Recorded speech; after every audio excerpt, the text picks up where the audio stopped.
Following a factory inspection conducted by the FIA, Red Bull has been given the all-clear over their RB20's bib device, much to Zak Brown's dismay.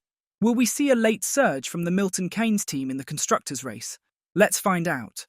Ahead of the United States Grand Prix, Red Bull found itself in the spotlight after a report suggested an undisclosed team was using an adjustable ride height mechanism. In response, Red Bull openly acknowledged the presence of such a device on their RB20, but maintained that it was never deployed in any manner that breached FIA regulations. Rivals McLaren and Mercedes voiced concerns, with McLaren Racing CEO Zak Brown leading calls for confirmation that Red Bull hadn't used the bib device under parc fermé conditions, a scenario that would violate regulations. Despite the lack of evidence suggesting any breach, the issue stirred significant debate. FIA single-seater director Nicolas Tombazis labelled it a non-story. But according to motorsport.com, the governing body nonetheless conducted a follow-up investigation at Red Bull's Milton Keynes factory. After a thorough review, the FIA confirmed that Red Bull had not used the device in any way that contravened regulations. Their statement reads, "The FIA regularly reviews and inspects the conformance to the technical, sporting and financial regulations of the F1 teams, and this may involve spot checks at the circuit or inspections and investigations at the team's factories. Similarly, it is the prerogative of the F1 teams to bring to the attention of the FIA any concerns about the compliance of their competitors with the regulations.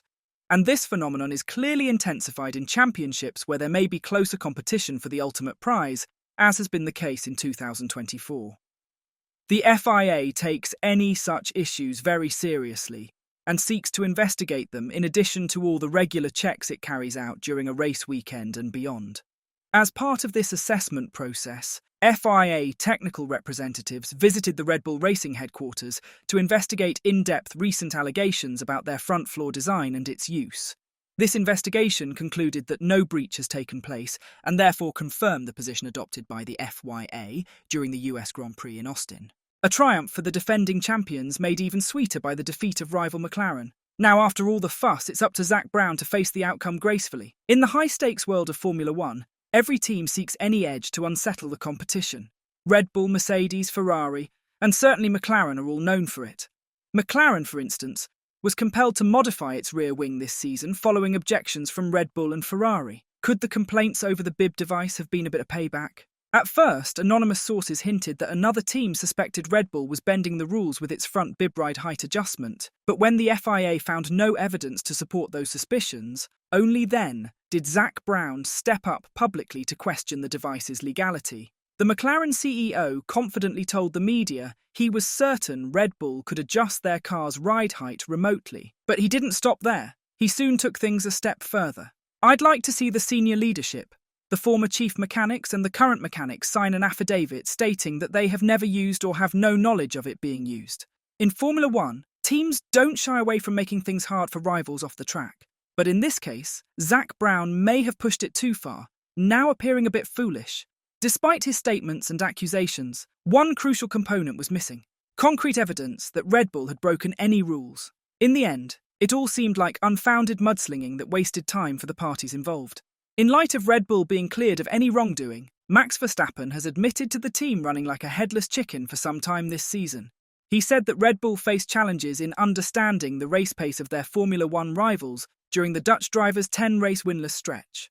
After taking victory at the Spanish Grand Prix in June, Verstappen, 27, didn't see the top of the podium again until his thrilling win at the São Paulo Grand Prix in early November, marking his longest winless spell since 2020. Now on the brink of a fourth consecutive Drivers' Championship, Verstappen credits Red Bull's strong early season form and his own consistency in qualifying, even during tougher times.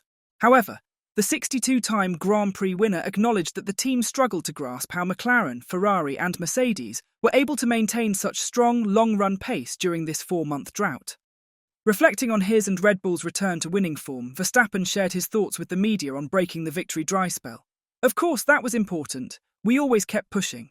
We didn't really understand why the others were so fast in the race, especially. I've been trying a lot of things to improve the car, and starting P17 in Brazil didn't look like we were going to win the race again." Lando Norris's sprint victory at Interlagos cut Max Verstappen's championship lead down to 44 points, with 4 Grands Prix remaining.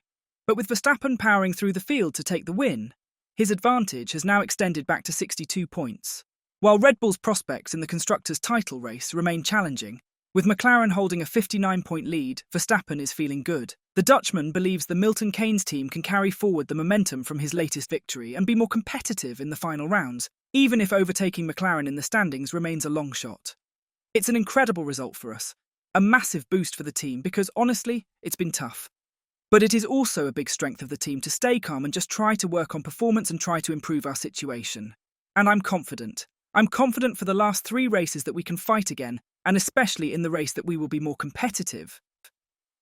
To McLaren, though, it doesn't matter how fast Verstappen can go now. Lando Norris revealed that they had already pegged Ferrari, not Red Bull, as their main constructors' rival for the 2024 F1 season, noting that he believes Red Bull faces a tougher battle ahead.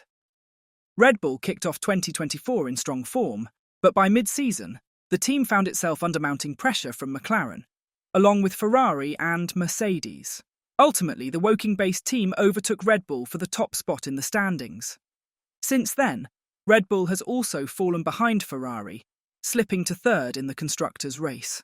With just 3 races remaining, McLaren leads the pack with 593 points, followed by Ferrari at 557, and Red Bull close behind with 544 points. The top 3 teams are now separated by only 49 points, setting up an intense battle to the season's end. While Red Bull trails Ferrari more closely than Ferrari trails McLaren in the constructors' standings, recent performances from the top 2 teams suggest tighter battle than Red Bull's position might imply. Lando Norris has pointed out that McLaren always viewed Ferrari as their main rival for the constructors' title, especially since Red Bull lost a significant chunk of points due to issues with one car. With the Drivers' Championship now looking out of reach, McLaren's team principal Andrea Stella emphasised that the constructors' title has always been the ultimate goal.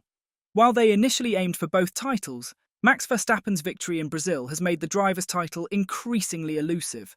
In fact, Verstappen could potentially wrap up the championship as early as the Las Vegas Grand Prix. Our battle with Ferrari and the constructors has been evidenced 10 races ago, Norris told the media. It's clear that the momentum McLaren and Ferrari had was way more than Red Bull, so Ferrari have been our biggest competitor since probably 9-10 races ago already. They were the guys we knew at the end of the year would be fighting, not Red Bull. From a constructor's point of view, Red Bull have a much bigger job to do now. They can afford to take much bigger risks and do these tactics types of things and hope that they pay off. But I think we've been doing a good job, like I just said, staying out of trouble, keeping the cars clean. I think we've had a couple of unlucky weekends, both from either my side or Oscar's side, like last 2 weekends. But we have to do a better job, especially against Ferrari. We need 2 cars up there fighting every weekend if we want to keep them behind. Ferrari team principal Frédéric Vasseur light-heartedly joked about expecting more updates in the upcoming races, while also emphasising that their approach remains focused on taking it race by race. He reiterated the importance of not putting too much pressure on the team as they continue to push forward. Lots of new parts after Brazil. Now we are focusing on next year's project for months and nothing to come. We have the same approach for months now that we want to be focused race by race, because for me it's the best attitude. Just to be focused on what you can do and not to try to calculate, and we keep the same one for the coming races. Honestly, I can't remember the classification. I know the classification, but not the points, and I want to keep this up. With the last few races of the season just around the corner, is McLaren a shoo-in to win the Constructors' Championship?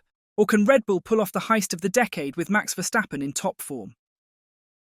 Comment your prediction down below.